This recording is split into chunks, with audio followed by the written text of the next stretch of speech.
Marvel now coming out with more animated features, it takes me back to a time when the modern comic book cartoon adaptation started. Almost 20 years before, it is ironic that Marvel is pushing out the cartoon production so much when in the beginning they did not really consider it.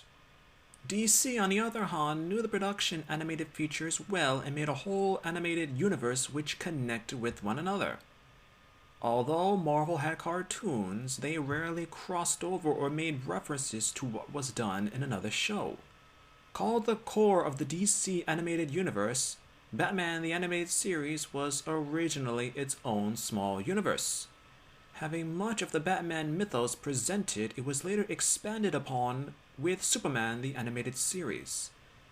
The animation quality of the original Batman was extraordinary for a Western series, based on Golden Age cartoon sources. Although Marvel's cartoons were censored for violence and such, Batman had little to no censorship. Blood, violence, and even sexuality was portrayed within the series. Compared to this, some scenes of Spider-Man the Animated Series when villains often used guns that fired lasers instead of bullets. Or instead of hitting villains, the hero would simply grab the villain and throw them. A leftover aspect of censorship in cartoons from the 1980s. Spider-Man the Animated Series would eventually start to become a bit more graphic with more actual combat between the heroes and villains, but nothing like the level Batman presented. Spider-Man was released 2 years after X-Men the Animated Series, although Spider-Man would become arguably the more popular of Marvel's cartoons at this time. It was notorious for reusing specific scenes for budget within episodes and drastically altering the origins of characters, such as Peter Parker getting his powers from the neogenic recombinator instead of essentially saying radiation, Electro being the son of the Red Skull. But there were some origins that were redone which were sort of interesting, like Felicia Hardy becoming the Black Cat due to her father having a connection to Captain America and the Super Soldier Serum, and it being tested on her by the Kingpin, and the black costume which would later become Venom was brought back to Earth by a space shuttle led by J. Jonah Jameson's son. The Kingpin, who is actually mostly a Daredevil villain, interestingly became one of the key villains of the Spider-Man the Animated Series. The idea I thought was rather brilliant, and even for a time the Kingpin became a closer villain in the Spider-Man comics. Batman and X-Men had adaptations of stories done rather well. One example is The Laughing Fish, which was considered one of the best single episodes of the entire series, which was a combination of 3 Batman comic book stories. The Joker's Five-Way Revenge from Batman issue 251, September 1973, by Dennis O'Neil with art by Neil Adams, followed by The Laughing Fish and Sign of the Joker from Detective Comics issue 475 and 476 of February and March of 1978, both by writer Steve Englehart with art by Marshall Rogers. Paul Dini mentioned during a Comic-Con interview in 2007 that the 3 stories alone would have perhaps not been adapted due to the censors. The Laughing Fish episodes were pretty graphic in their own right. What's not to censor? With the X-Men, the Phalanx saga was done around the same time the Phalanx Covenant occurred within the comics. Within the comics, the Phalanx were originally mutant-hating humans which voluntarily infected themselves with a techno-organic virus. The story went deeper than that, and the story was changed with the Phalanx being an alien race for the animated series. Bishop, a new character in the comics at the time of the animated series, and easily became one of the most popular, if not the most popular X-Men of the early 1990s, besides Cable, who also appeared in the comics and cartoons at the time. Instead of Shadowcat, Bishop went back in time to change the future, when in his time, Gambit was revealed to be the traitor to the X-Men, and started the Days of Future Past events, when it was revealed that Mystique impersonated Gambit for the assassination of Senator Kelly. Cable was also a time traveler from even farther in the future than Bishop was. whose comic history is convoluted and even confusing. When Jean Grey mind-scanned Cable's mind and Scott later asked her about the incident, she only mentioned that he was important for the both of them and was never mentioned again. Unlike modern Marvel hesitation to speak about any X-Men villain besides Magneto, the animated series went deep into the X-Men's rogue gallery with Shadow King, Apocalypse, the Hellfire Club, Morlocks, Shi'ar, Juggernaut, the Weapon X program, Silver Samurai, and more. With Spider-Man, the animated series, there were some quote-unquote crossovers, like Daredevil, but the only real crossover came when the X-Men came for the Mutant Agenda episode. Marvel had other cartoons out at the time, like The Incredible Hulk, which came out in 1996, The Fantastic Four in 1994, and lesser known was The Silver Surfer in 1998, finally with The Avengers in 1999. All of them would not be nearly as popular as X-Men or Spider-Man the animated series. Superman was considered equal in status to Batman, but being released in 1996, it had the budgeted animation method seen in later Batman the Animated Series episodes. The writing, voice acting, and quality was still just as good. Even though Superman did not last as long as Batman, fan speculation that it was cancelled prematurely or did not advertise toys enough. Rumor had it that this was one of the main reasons for the cancellation. In 1999, Marvel released Avengers United They Stand and Spider-Man Unlimited.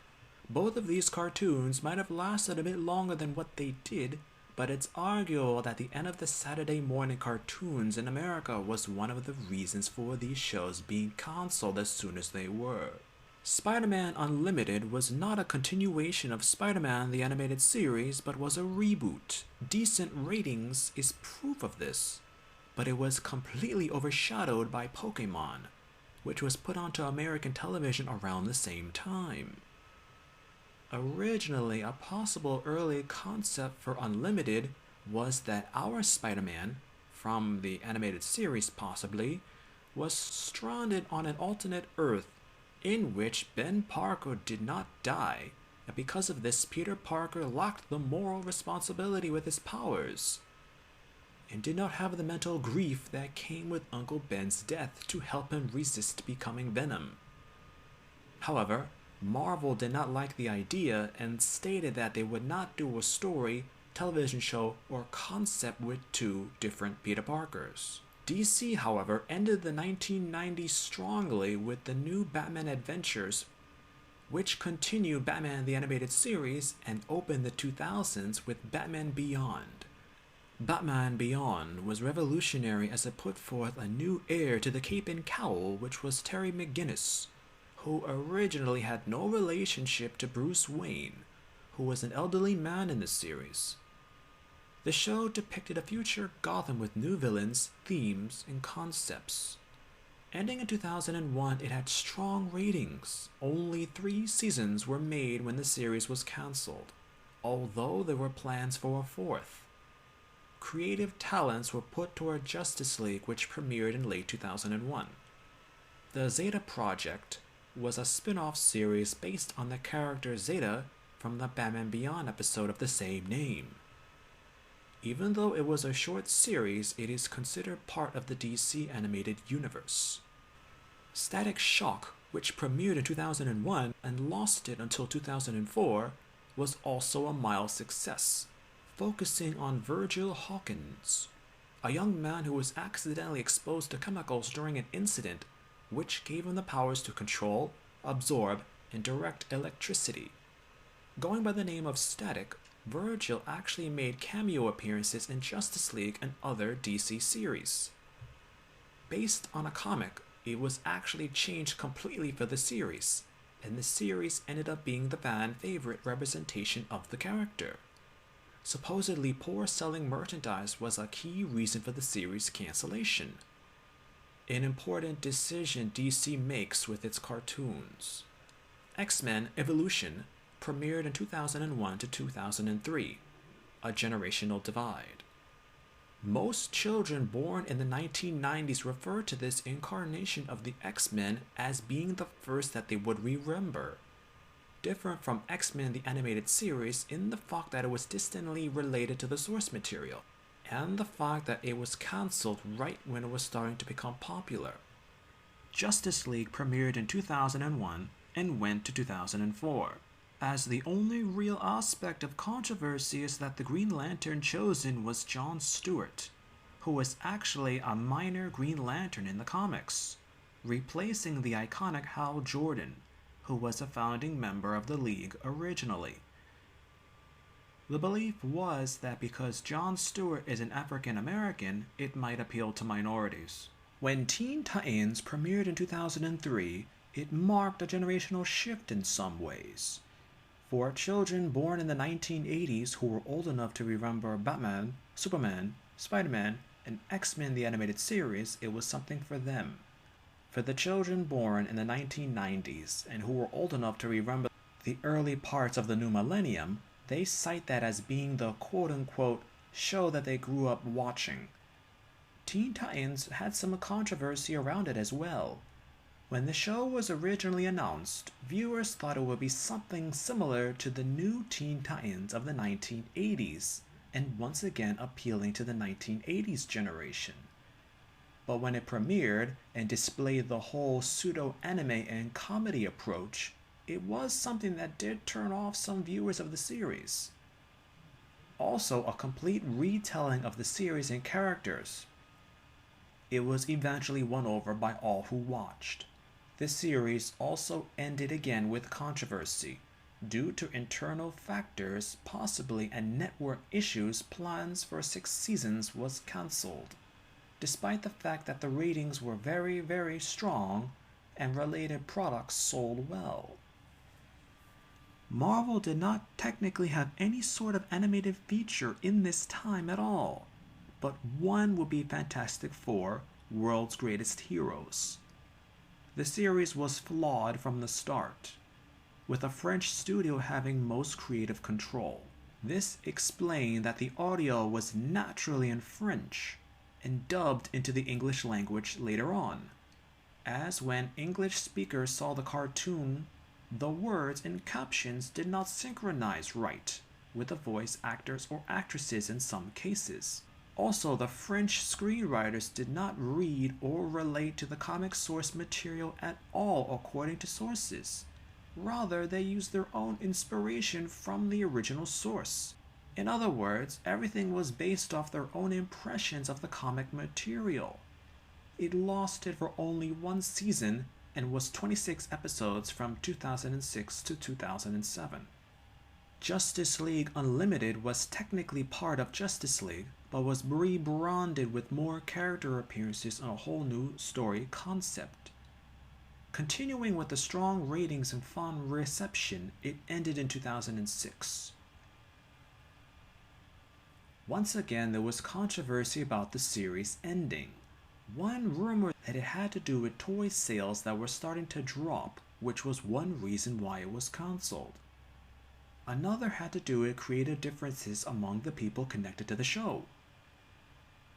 Wolverine and the X-Men was from January of 2009 to November of the same year.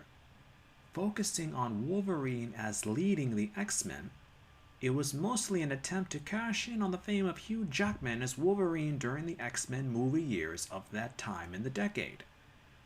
Fan reception of it was mostly moderate to slightly disliking it. Batman, the Brave and the Bold premiered in 2008 and ended in 2011. The concept of this show was that Batman had team-ups with other heroes in the DC universe. The show was rather well received and gave plenty of heroes and villains their first appearance in animation. The show was also among the first to not have Batman, Bruce Wayne, voiced by Kevin Conroy, and the Joker by Mark Hamill, who had been acting as the hero and villain for more than 20 years by that time. The Brave and the Bold was cancelled in part for creative talent to be put towards the next feature animation, Beware the Batman. The show had controversy from the onset as executives wanted to return Batman to his dark and brooding roots, which had popular opinion of him turning a bit cheerful due to the brave and the bold. Iron Man Armoured Adventures would premiere in 2009 and end in 2012. The concept was radically different from previous works and went with the X-Men evolution approach with a radical reimagining of the characters. The story would focus on a teenage Tony Stark and be completely computer graphic imagery.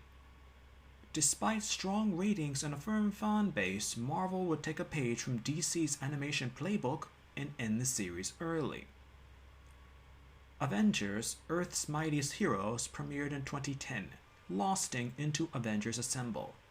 Earth's Mightiest Heroes was the first real Marvel cartoon in nearly 10 years. If we consider the prior Avengers cartoon being the last real Marvel adaptation, or possibly longer if we ignore it and go to when SpiderMan the animated series ended. A very strong show, fans and critics praised the animation quality, level of script writing, voice acting, and characters presented. Successful ratings and product sales still had the series end technically in 2013. There was fond disappointment with the decision, but the choice to turn it into Assemble was in part due to the Avengers' first movie, which was a monumental success for Marvel. Green Lantern, the animated series, premiered in 2012 and lasted only a single season. Ending in 2013, despite strong fan support and reception, it was cancelled due in part to the disappointing Green Lantern movie. Beware the Batman aired in 2013 and ended in 2014. Batman also had Katana, another DC heroine, as his sidekick, just for the cartoon. Nothing changed in the comic books for either character. In the aftermath of the 2012 Aurora, Arizona shooting, which occurred during a viewing of The Dark Knight Rises, DC announced that gunfire violence in the cartoon would be altered to be politically correct and to play down any incentives of violence which naturally might appear due to public sentiment.